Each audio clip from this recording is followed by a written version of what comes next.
Et l'objet de cet entretien, ce petit déjeuner sur l'Algérie de demain, c'était montrer à un public français et à un public à la fois constitué par des entrepreneurs et de la diaspora que l'Algérie allait être demain un très très grand pays. Un très grand pays. Et qu'il ne faut pas s'arrêter à des anecdotes, qu'il ne faut pas s'arrêter à du conjoncturel. Structurellement, l'Algérie va être très puissante. Il y a quatre facteurs, quatre tendances lourdes qui vont lui donner à ce pays un relief particulier. C'est la montée en puissance de l'Afrique. Et si l'Afrique monte en puissance, l'Algérie se trouve l'interface avec le Maghreb, entre l'Europe et l'Afrique. Et le forum le forum Algérie-Afrique, le 4, 5, 6 décembre a été un grand succès. Moi, je suis sorti étourdi de voir la puissance de 4-5 000 personnes. Je n'ai jamais vu ça. La deuxième chose que nous voyons comme tendance lourde, que nous observons, c'est l'industrialisation du nord de l'Afrique, du Caire à l'Algérie, au Maroc. Tout ce nord va devenir, à cause de l'énergie, de l'espace, va devenir une grande zone industrielle. L'Europe va se robotiser, l'Europe va perdre des emplois industriels, une partie, et l'Algérie veut se transformer, diversifier ses exportations, diversifier sa production, et donc le nord de l'Afrique et l'Algérie vont récupérer des tas d'activités. Et ces activités, plutôt que de décliner en Europe ou de partir en Asie, elles vont venir là. Et donc se constitue au sud de l'Europe une grande zone industrielle de 150 à 200 millions de travailleurs.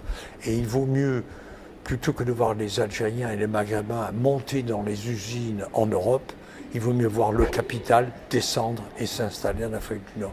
Et cette tendance est très fortement ancrée parce que les industriels européens qui sont obligés de travailler sur la qualité sont en train de compacter leur chaîne de valeur.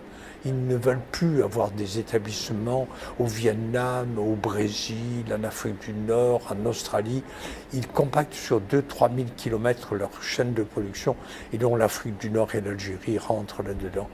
Le troisième événement qui me paraît important, c'est la vision géopolitique, la dorsale.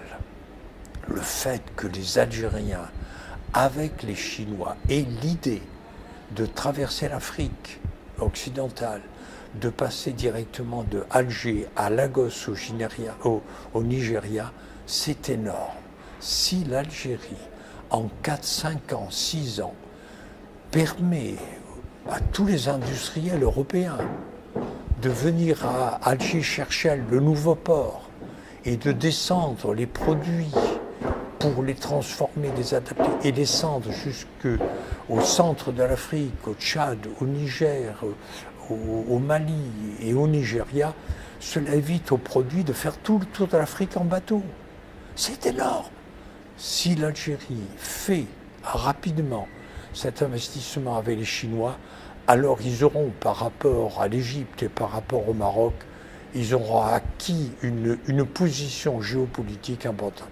Et puis le dernier élément qui me surprend, c'est que parmi toutes les diasporas, la diaspora vietnamienne, la diaspora marocaine, la diaspora tunisienne, libanaise, la plus turbulente, la plus créatrice, la plus nombreuse, la plus concurrentielle, compétitive, c'est la diaspora algérienne. Ils bougent, ils bougent, ils bougent.